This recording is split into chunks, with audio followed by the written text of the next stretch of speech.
హైదరాబాద్ సనత్ నగర్ లో ప్రతిష్టాత్మక TIMS hospital ప్రారంభమైంది. 1000 పడకల సామర్థ్యంతో నిర్మించిన డాక్టర్ మర్రి చెన్నారెడ్డి టిమ్స్ హాస్పిటల్ ని సీఎం రేవంత్ రెడ్డి ప్రారంభించారు.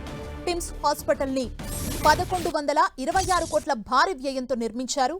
ఈ హాస్పిటల్ ప్రాంగణం మొత్తం 53.3 ఎకరాల వైశాల్యంలో విస్తరించుండగా టిమ్స్ ఆవరణ 22.67 ఎకరాల్లో ఉంది.